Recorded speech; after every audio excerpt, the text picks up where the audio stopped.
রব্বুল আলামিন বললেন ওয়া ইতাইদিল কুরবা, নিকট আত্মীয়দেরকে দান করো, নিকট আত্মীয়দেরকে দাও, যারা তোমাদের ব্লাড কানেকশনের আত্মীয় তাদেরকে তোমরা দাও। এখানে জেনারেলি বললেন দাও, কি দিব সেটা তিনি এখানে বলেন নাই, সেটা তিনি সূরাতুল ইসরার মধ্যে বলেছেন। আল্লাহ বলেন ওয়া আতিদাল কুরবা হাক্কা, নিকট আত্মীয়দেরকে তাদের অধিকার, তাদের প্রাপ্য তোমরা বুঝিয়ে দাও। দেখেন, একটা শান্তির সমাজ, একটা সমৃদ্ধ সমাজ, একটা মানবিক সমাজ গঠনের জন্য আল্লাহ তাআলা বেশি না, মাত্র তিনটা অর্ডার, তিনটা ভার্ডিক্ট তিনি জারি করেছেন। 1 নাম্বার সুশাসন, ন্যায় বিচার। 2 নাম্বার ইহসান। 3 নাম্বার নিকটাত্মীয়, যারা কাছে, তোমার ভেরি ক্লোজ রিলেশনশিপে আছে, তাদেরকে দাও।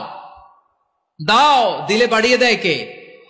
অনেকে দিতে চায় না, কৃপণতা করে। দিলে বাড়ায় দেয় কে? মদিনার মধ্যে সবচাইতে গরিব সাহাবী ছিল বেলাল রাদিয়াল্লাহু তাআলা আনহু। ওনার এন্টায়ার অ্যাসেট, সম্পদের পরিমাণ কতদূর জানেন? একটা লুঙ্গি।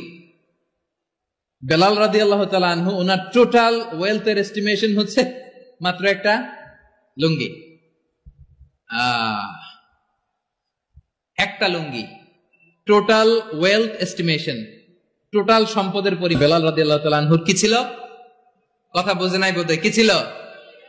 ওই বেলাল রাদিয়াল্লাহু তাআলা আনহুকে বিষ্ণু ইসলাম বলেছেন আনফিক ইয়া বেলাল, ও বেলাল তুমিও দাও। ওয়ালা তাখশা মিন যিল আরশি ইখলালা, আরশের অধিপতির তো কোনো ঘাটতি নাই, তুমি দিলে ওই আল্লাহ তোমারে বাড়ায় দিবে। এজন্য আমার প্রিয় ভাইয়েরা, দিলে কমে না, দিলে বাড়ে। অনেকে ধরে রাখে, নতুন কিছু নিতে পারে না, হাত দিয়ে যেটা ধরে রেখেছেন এটা দিয়ে দেন, বড় একটা ধরার সুযোগ পাবেন। জোরে বলেন ঠিক কিনা? ধরেন 5 কেজি ওজনের একটা ধরে রাখছেন, এখন 10, এটা না ছাড়লে 10 কেজি ধরতে পারবেন আপনি? আচ্ছা, 10 কেজির জিনিস একটা আছে হাতে, ওইটা যদি ছেড়ে দেন তাইলেই না 15 কেজি ধরতে পারবেন। কথা বলেন ঠিক কিনা? তাহলে দিলে বাড়িয়ে দেয় কে? রব্বুল আলামিন বললেন 3 নাম্বার আদেশ হলো তোমাদের প্রতি সমাজটারে কেমন করে মানবিক সমাজ, সুন্দর সমাজ গড়বা। 3 নাম্বার আদেশ হলো ওয়া আতিদাল কুরবা হাক্কা, নিকটাত্মীয়দেরকে তাদের প্রাপ্য বুঝিয়ে দাও। এই নিকটাত্মীয়দেরকে তাদের অধিকার বুঝিয়ে দেওয়া, প্রাপ্য বুঝিয়ে দেওয়াতে আমাদের গাফলতি আছে না নাই? আছে, আছে। অনেকে দেখবেন অনেক আল্লাহওয়ালা, তাহাজ্জুদ গুজার, সেজদা দিতে দিতে কপালে কালো দাগ ফেলে দিছে, সে তার বোনের হকটা আদায় করে নাই। আছে না নাই? হ্যাঁ, এখানেও আছে। সর্বনাশ। অনেক বড় হাজী সাহেব, বিশাল লম্বা দাড়ি, ছেলেরে সব দিয়ে দিছে, মেয়েরে কিছু দেয় নাই, মেয়ের হক আদায় করে নাই। আছে না নাই? এই হাজী সাহেবেরা, এই আল্লাহওয়ালারা কিয়ামতের ময়দানে আটকে যাবে। আপনি অন্যের অধিকার নষ্ট করেছেন, তাদের রাইটস কে ভায়োলেট করেছেন। এজন্য আল্লাহ তাআলা বলেন, কারো অধিকার যদি কেউ নষ্ট করে, ওই সমাজটা মানবিক সমাজ কঠিনকালেও হতে পারে না।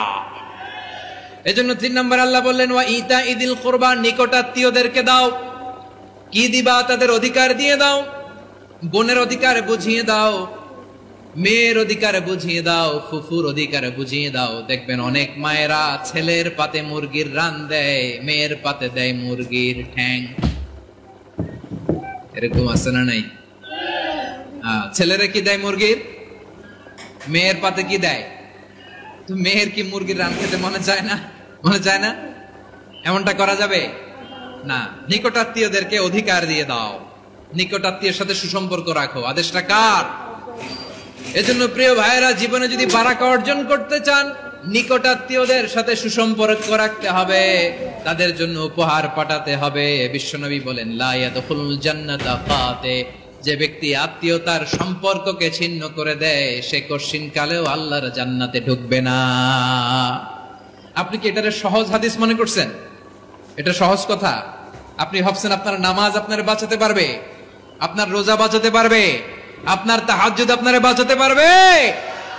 অধিকার নষ্ট করলে কিছুই আপনারে বাঁচাতে পারবে। এজন্য নিকট আত্মীয়দেরকে দিতে হবে বেশি বেশি। বিশ্বনবী বলেন ইন্না সাদাকাতা আলাল মিসকিনি সাদাকা ওয়া আলা যির রাহিমি ইসনাতান সাদাকাতুন ওয়া সিলা। মিসকিনরে দান করলে শুধু দানের সওয়াব হয়, নিকট আত্মীয়কে দান করলে 2টার সওয়াব হয়, সাদাকার সওয়াব হয়, আবার আত্মীয়তার বন্ধন অটুট রাখার সওয়াব হয়ে যায়। আবার বিশ্বনবী বললেন, মান সাররাহু আইয়ুবসাতা লাহু ফি রিজকিহি ওয়া ইউনসা লাহু ফি আসারিহি ফালইয়াসিল রাহিমা।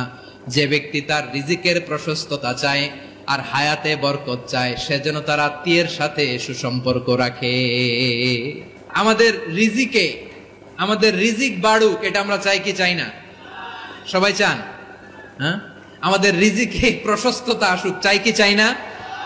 আমাদের